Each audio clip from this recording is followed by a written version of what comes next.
우리 생명의 삶은 144페이지, 145페이지에 있습니다. 우리 마태복음 18장 10절부터 20절까지 말씀을 우리 다 찾으셨으면 한 목소리로 말씀을 봉독하도록 하겠습니다. 삼가 이 작은 자 중에 하나도 없인 여기지 말라. 너희에게 말하노니 그들의 천사들이 하늘에서 하늘에 계신 내 아버지의 얼굴을 항상 배옵느니라. 너희 생각에는 어떠하냐? 만일 어떤 사람이 양 100마리가 있는데 그 중에 하나가 길을 잃었으면 그 99마리를 산에 두고 가서 길 잃은 양을 찾지 않겠느냐? 진실로 너희에게 이르노니 만일 찾으면 길을 잃지 아니한 99마리보다 이것을 더 기뻐하리라. 이와 같이 이 작은 자 중에 하나라도 잃는 것은 하늘에 계신 너희 아버지의 뜻이 아니니라. 내 형제가 죄를 범하거든 가서 너와 그 사람과만 상대하여 권고하라. 만일 들으면 내가 내 형제를 얻은 것이요, 만일 듣지 않거든 한두 사람을 데리고 가서 두세 증인의 입으로 말마다 확증하게 하라. 만일 그들의 말도 듣지 않거든 교회에 말하고 교회의 말도 듣지 않거든 이방인과 세리와 같이 여기라. 진실로 너희에게 이르노니 무엇이든지 너희가 땅에서 매면 하늘에서도 매일 것이요, 무엇이든지 땅에서 풀면 하늘에서도 풀리리라. 진실로 다시 너희에게 이르노니 너희 중에 두 사람이 땅에서 합심하여 무엇이든지 구하면 하늘에 계신 내 아버지께서 그들을 위하여 이루게 하시리라. 두세 사람이 내 이름으로 모인 곳에는 나도 그들 중에 있느니라. 아멘. 네, 오늘 함께 읽은 본문 말씀의 요약 말씀입니다. 예수님은 작은 자 하나라도 없인 여기지 말라 하시며 목자가 길을 잃은 양 하나를 찾는 비유로 잃어버린 자를 향한 하나님의 마음을 알게 하십니다. 형제가 죄를 범하면 1대1로 두세 증인의 말로 교회의 권위로 권고해야 합니다. 두세 사람이 주님의 이름으로 모이면 그곳에 주님이 함께 하십니다. 오늘의 말씀 요약이었고요. 어저께 18장 초반전 말씀에 보면요, 천국에서의 큰 자가 누구냐라고 제자들이 예수님께 질문을 합니다. 그래서 예수님께서는 먼저는 어린아이와 같은 자가 천국에 들어갈 수 있다라고 말씀을 하시죠. 그리고 천국에서의 큰 자는 누구이냐? 그것은 바로 어린아이와 같이 자기를 낮추는 자, 자신을 남보다 낮게 여기는 자가 바로 천국에서 큰 자다라고 말씀을 하셨죠. 그리고 나서 오늘 본문에서도 예수님께서는 계속해서 이 어린아이와 같은 작은 자를 어떻게 대해야 하는지에 대해서 말씀하고 계십니다.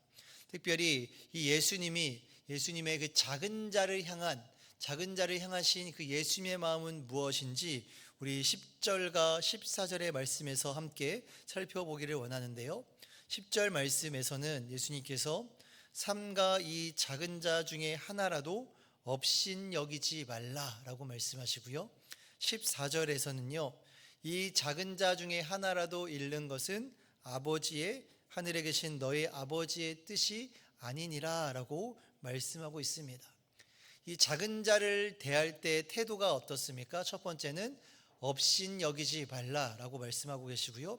두 번째로는 이 작은 자를 잃는 것이 하늘에 계신, 그러니까 하나님의 뜻이 아니다라고 말씀하고 계십니다. 특별히 예수님께서는 작은 자를 대할 때 어떻게 하지 말라고요? 먼저는 없인 여기지 말라라고 말씀하시고, 그리고 이 중에 하나로 있는 것이 하나님의 뜻이 아니라고 말씀하셨는데, 특별히 10절 말씀에서는요, 이 유대 전통에서 하나님의 명령을 수행하는 이 존재, 이 천사를 언급합니다. 이 천사는 유대 전통적으로 어린이 등과 같은 약자들을 보호하는 존재들로 하나님을 보내심을 받아 백성을 수호하는 존재로 언급됩니다.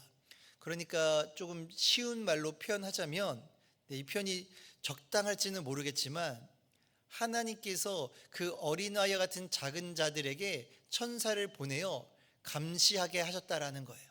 그래서 너희가 이들을 업신여기면 그것을 바라보고 있던 천사가 누구한테 얘기한다? 하나님께, 뭐 좀 이런 표현 좀 그렇습니다. 일러 바친다. 뭐 이런 표현인 거죠, 사실. 사실 이 작은 자들을 대하는 태도, 뭐 업신여기지 말라라는 태도는요, 사실 뭐 제자들에게 하신 말씀이다라기보다는 그때 당시 자기 자신보다 아래 사람들을 경멸했던 경건한 종교 지도자들, 뭐 대표적으로 뭐 바리새인, 사두개인, 뭐 이런 율법학자들, 이런 종교 지도자들을요 직접적으로 지적하는, 저격하는 말씀이기도 했습니다. 왜냐하면 이 바리새인과 사두개인과 율법학자들은요 율법을 잘 알고 있었죠. 잘 지키고 있었다고 그들은 자부했습니다. 그래서 우리가 복음서 말씀에 종종 보면 이 바리새인과 사두개인 같은 사람들이 세리나 죄인들을 어떻게 하느냐, 경멸하고 멸시하는 그런 말씀들이 종종 등장합니다. 그렇기 때문에 그들은 은연중에, 아니 대놓고 이러한 자들, 작은 자들과 같은 약자들을 무시하고 업신 여겼던 것입니다. 그런데 예수님께서는 이들이 작은 자들을 대할 때, 특별히 예수님의 제자들이 그 작은 자와 같은 어린아이들을 대할 때 어떻게 하라고 말씀하십니까? 업신 여기지 말라. 이 말씀은요 예수님께서 말로만 너희들이 그렇게 해라라고 말씀하신 것이 아니라 실제로 예수님은 사두개인과 어떤 바리새인들과 다르셨습니다. 예수님이 율법을 몰라서가 아니고 율법을 잘 안 지키셔서가 아니고 예수님은 다르게 행동하셨어요. 오히려 이러한 작은 자와 같은, 어린아이와 같은 자들을 먼저 찾아가셨죠.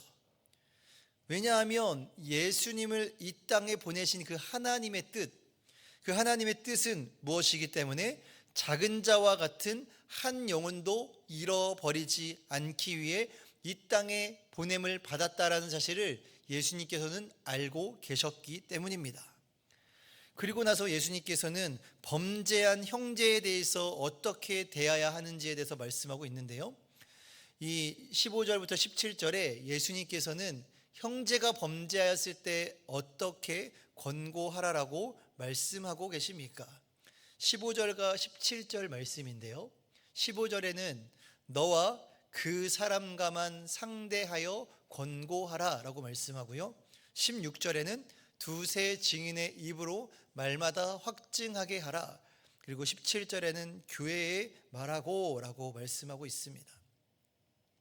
그러니까 죄를 범한 사람을 대하는 법은 무엇입니까? 바로 세 단계를 말씀하고 있는데, 첫 번째 개인적인 대면입니다. 그리고 두 번째는 한두 사람을, 나 말고, 이 한 사람 말고 한두 사람을 더 데리고 가서 두세 사람의 증인을 데리고 가서 대면하는 것입니다.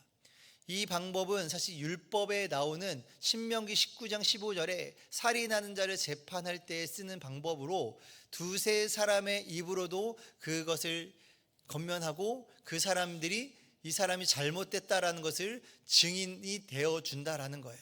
그래서 그 두세 사람의 증인으로 말마다 확증하게 하라는 것입니다. 그리고 나서 마지막으로 세 번째로는 어떻게 하라고요? 교회 공동체, 그리스도인의 공동체에다가 말하고 공동체 차원에서 권면을 하라는 것입니다. 그리고 만약에 이렇게라도 안 되면 이방인과 세리와 같이 여기라, 상종을 하지 말라는 얘기죠. 이렇게 죄를 범한 사람에 대하여서 이 예수님께서는 단번에 그를 징계하고 그를 이방인과 세리와 같이 여기라고 말씀하지 않으시고 세 번의 기회를 줍니다. 그러니까 성경의 이러한 말씀들이요 모티브가 돼서 우리나라도 재판을 하면 몇 번까지 해요? 세 번까지 하잖아요. 1심, 2심, 3심 이렇게 하는 것처럼 이런 모든 사회 법도요 성경의 어떤 모티브를 따오는 경우들이 많아요. 그래서 하다못해 가위바위보도 몇 판 해요? 3세 판 하잖아요. 똑같은 거예요. 세 번의 기회를 줍니다. 예수님께서 이렇게 말씀하신 이유는 무엇이냐면요, 죄를 범한 사람을 징계해라, 죄를 범한 사람을 어떤 불이익을 줘라라고 말씀하신 것이 아니라, 이 대면의 목적, 겉면의 목적이 그를 징계하고자 심판하고자 하는 목적이 아니라 죄를 범한 사람이 회복하는 것, 다시 말해서 그 죄를 돌이켜서 회개해서 다시 올바른 삶을 살아갈 수 있도록 하는 것이 이 예수님의 하나님의 뜻이었기 때문에 이렇게 말씀하고 계십니다. 그리고 나서 예수님께서는 범죄한 형제를 권고하거나 징계할 때 교회는 합심해서 무엇을 해야 된다라고 말씀하십니까? 19절 말씀에 보면 너희 중에 두 사람이 땅에서 합심하여 무엇이든지 구하면 이라고 말씀합니다. 여기서 예수님께서 범죄한 형제를 권고할 때나 징계할 때 교회가 합심해서 무엇을 해야 한다라고요? 무엇이든지 구한다라는 게 뭐예요? 기도한다라는 거죠. 기도. 교회가 합심해서 기도해야 한다라고 말씀하시면서 그렇게 할 때에 하나님께서 그들을 위하여 이루어 주실 것이다 라고 말씀하고 계십니다. 하나님께서는 이 범죄한 자들을 되돌리기 위해서 사람들을 사용하세요. 그러니까 하나님께서 강권적으로 그 범죄한 자를 찾아가서 말씀하셔서 그를 돌이켜서 회개케 하는 것이 아니라 누구를 보내신다고요? 사람을 먼저 보내시는 거예요. 그래서 처음에는 1대1로 그를 보내서 권고해서 돌아오게 합니다. 근데 만약에 그렇게도 되지가 않아요. 그러면 한두 사람 더 추가해서 두세 사람의 증인으로 가서 회개케 하고, 그리고 마지막으로 한 번 더 이제 교회 공동체가 가가지고 교회의 권위를 가지고 그를 권면하고 그에게 돌아올 기회를 준다라는 겁니다. 이 세 단계를 거치면서 이것은 분명히 죄 범한 사람이 돌아올 수 있는 기회를 주는 것입니다. 그리고 그 기회를 주는 가운데 사람의 힘과 사람의 지혜, 소위 말하는 그 사람을 권면할 때 사람의 어떤 말빨, 사람의 어떠함으로 그를 설득하는 것이 아니라 기도하라라는 것은 뭐예요? 하나님의 도우심을 구하라는 겁니다. 하나님의 지혜, 하나님께서 그 영혼을 향한 하나님의 마음을 가지고 사람들은 대면해야 되고 그에게 권면해야 한다라고 말씀합니다. 그래서 그들이 기도할 때 그들의 기도의 초점은 무엇이 되어야 하냐면 바로 범죄한 자가 회개하고 다시 돌아오는 회복에 초점을 맞추는 기도가 되어야 한다라는 것입니다. 그렇다면 우리는 예수님께서 14절에 말씀하신 것과 같이 작은 자 하나를 잃는 것이 왜 아버지의 뜻이 아니라고 말씀하십니까? 14절의 말씀을 우리가 다시 한번 묵상해 볼 필요가 있습니다. 잃어버린 양, 그 백성을 찾기 위해 예수님이 이 땅에 오셨죠. 하나님께서 자신의 독생자 그 귀한 예수님을 이 땅에 보내신 것은 잃어버린 양을 구원하기 위함이었습니다. 여기서 잃어버린 양은 무엇입니까? 하나님의 율법을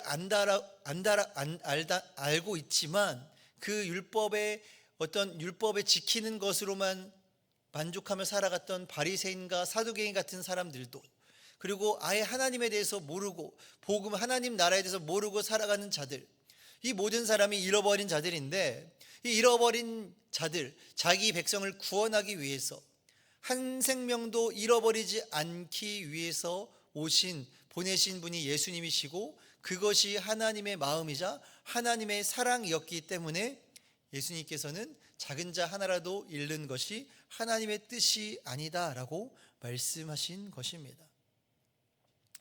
그리고 19절 말씀에 예수님께서는 왜 교회의 문제 앞에서 합심해서 기도하라라고 말씀하고 계시는 걸까요? 그것은 바로 이 교회 공동체, 그리스도인의 공동체의 모든 결정은 반드시 기도와 결합되어 있기 때문입니다. 우리도 그렇지 않습니까? 우리가 어떤 일을 결정하고 어떤 일을 실행할 때에 우리 그리스도인이 가장 먼저 해야 되는 것은요, 기도예요. 내가 생각했던 경험, 내 지혜, 내 생각, 내 지식, 이것이 앞서는 것이 아니라 사실 우리의 모든 결정의 우선순위는 바로 기도를 통해서 하나님의 뜻을 구하는 것이 먼저입니다.